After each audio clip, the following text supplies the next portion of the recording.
and he was also saying that the heavier you are, the worse it is for your health. So that he was saying to have nuts and seeds, but not to the point that you have weight gain. But I'm asking in your research what you have found regarding the impact on health of just three things: nuts and seeds, olives, and avocados. Is that something that at some point will clog my arteries? Will it cause a heart attack?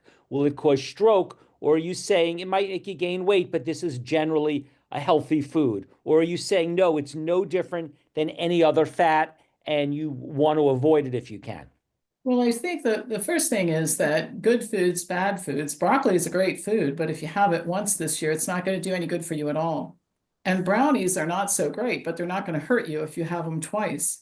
So it's a dietary pattern that becomes the issue. And two nuts, a handful of nuts once a day, 4 times a week. It's in the pattern of eating. That's why it's so important for people to see a scheme of eating instead of individual foods. And it doesn't matter what the individual foods are, by the way.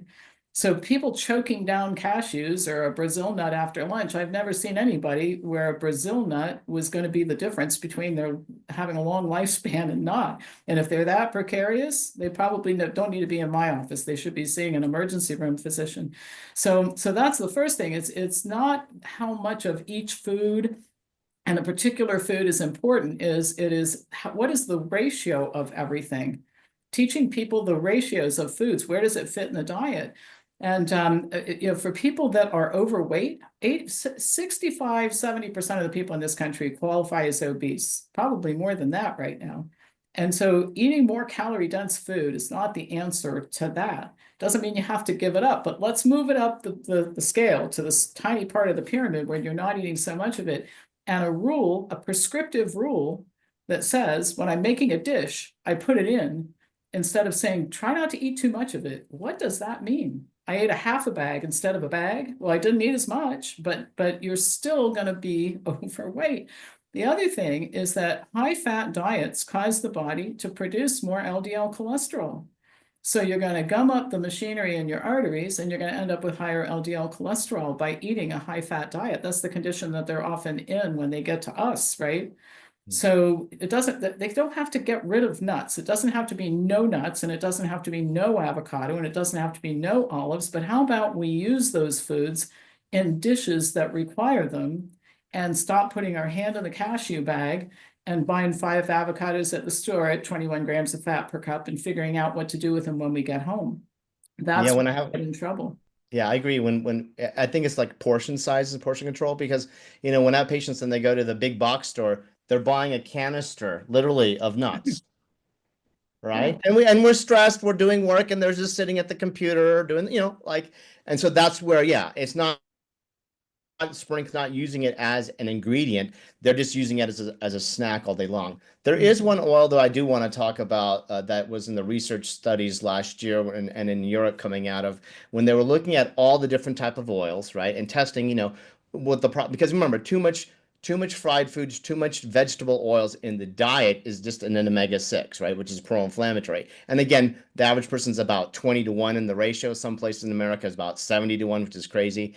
So it's more inflammation, right? Omega-6 to omega-3. So the omega-6s are really high. We want to reduce that, right? There's just an overconsumption of that.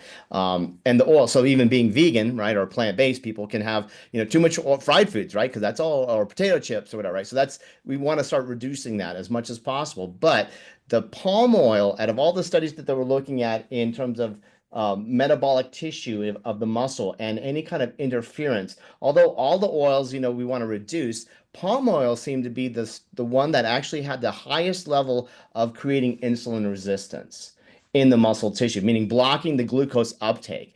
And the interesting thing is, we see this nice data coming out of India, where some of these countries, even in the United States, most of our snack food, most of the cookies and candies, even some of the plant-based foods, plant-based butter or whatever, it all has palm oil. It's the cheap oil of this decade, and it's terrible for the environment, terrible for the animals, terrible for everything else that it has to do with the industry. but it's cheap, so everybody's using it and they feel it. But there's a strong data correlation of once the introduction is of those things, there's even a higher rate of insulin resistance and diabetes for those people who get exposure to that. So, I always tell people, even if you're plant-based or even if you're going and you look at those plant-based options or there's a cookie or something, even a snack, if it says palm oil, put it away, because these are things that are sneaking in people's cupboards and pantries and some of these other condiments that is like, well, how come my A1C is slowly going up? And these are things that actually, in the day that when they did muscle biopsies and studies showing like out of all the oils, the palm oil seems to be the one. And again, we didn't have that 20 years ago. We didn't have that 30 years ago as much as we do today in the food supply. A couple things I'll add to that. Don't have those things in the house. That's another thing too. I'm a firm believer in choice architecture. I don't, tonight when we finish this, it'll be pretty late. And if I had a hankering for cookies or something processed or whatever, it isn't in my house. So if I want something sweet, I've got bananas, dates, pears, apples, and probably a couple of other things like that, apricots. That's it. I have to get in the car and go get it. So keeping this stuff out of your house is part of the key to this, and not tempting yourself all the time and trying to control yourself. The other thing, you're absolutely correct about the palm oil wasn't around 20 years ago. Where that came from is the campaign to get rid of trans fats, which they did, and they replaced them with tropical oils. And so now we have a lot of saturated fat in snack foods like cookies and that sort of thing. So it made things worse instead of better. And the only reason I bring that up is there's a lot of talk right now about government intervention in manufactured foods. And every time the government gets involved in regulating, they make things worse. And so I don't think we're ever going to solve the problem that way. I think we solve the problem by educating people to make different choices. And so don't buy something with palm oil. You're right about that.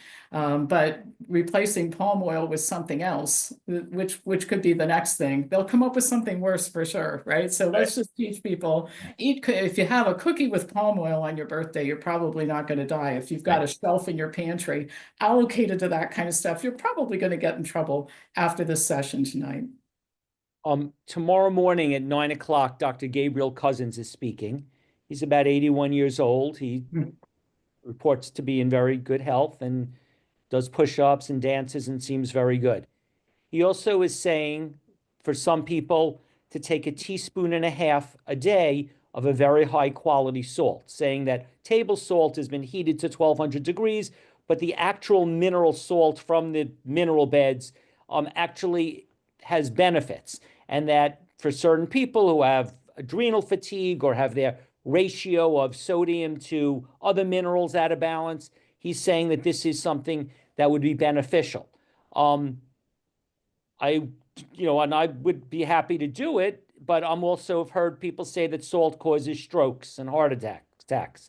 So is it a good idea to follow what Dr. Cousins is saying and take 1/2 teaspoon 3 times a day, followed by water of a high quality salt? Is it increasing my chance of a stroke? Is it going to help me with if someone has adrenal exhaustion? Is it going to help their ratios on the charts, the hair analysis test that compare your ratio of salt, sodium to other things? What is your thought about this advice that he's offering? I think it's better for people to just use salt in their diet. This salt-free business is not a good idea. I've had people hospitalized, and we see it in the hot yoga room. It's the worst place to be on a salt-free diet because they start to sweat and they get worse. And I have a hot yoga studio in my place. But I don't. The more complicated this all gets, I agree with him. Salt is an important nutrient, and people need it. They need some salt. I don't think that 3 times a day with a teaspoon, half teaspoon and water, and this just is more rules to follow. It's better. People like salt on their broccoli and rice, and if the salt will make them eat broccoli and rice, I'm like all for it. Restricting salt often makes it difficult to get people to eat some foods that we'd like to see them eat more of. So I think just using a high quality sea salt on foods that are good to salt will take care of that without having another ritual to follow, which tends to go away and get replaced by another ritual at some other point in time. Just make it, again, I'm all for just making this much more easier and natural. It should be, in my opinion, culinary, not as a supplement like, oh, I'm taking it, so many times a day, like that he's doing that. One of the things though that I would say, if looking at environmental toxins, is because this is again the problem for everybody now going forward in the last decades, and now that there's less regulation, even more of environmental toxins, it's going to be a problem. But when we look at salt, there's differences in types of salt. So I only am a proponent as much of getting is like the Himalayan salt, actually that's mined from the mountains.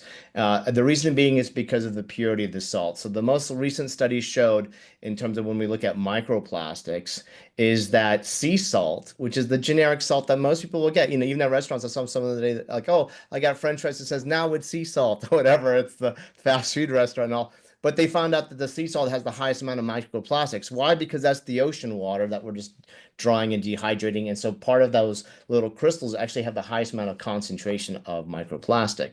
So again, trying to eat some things which, again, maybe 50 years ago wasn't a problem, maybe 100 years ago wasn't a problem. These are issues. And so avoiding just regular generic table salt, like the one with the little lady and the little umbrella, that's really good for your driveway when it snows, like, or your sidewalk. So you can put those kind of salts over there, but you really want to be looking at salts that are kind of more, I like to have them more mined, just to reduce that. Now, if you ever put those kind of salts on food, you actually will put less salt on it. And Pam is exactly right, to make it taste better. I always try to have people try to buy foods, if they're buying especially packaged foods, and if there is a no salt or low salt option, always to go for that. Because if you need to add it, you will always add less than that will already come pre-packaged, because salt is the generic preservative of food, even in plant-based foods, especially frozen foods, and it's super high in salt, right? And that kind of generic sodium chloride that is just put in there, that's the regular table salt, that does cause elevation of blood pressure and swelling. And most people,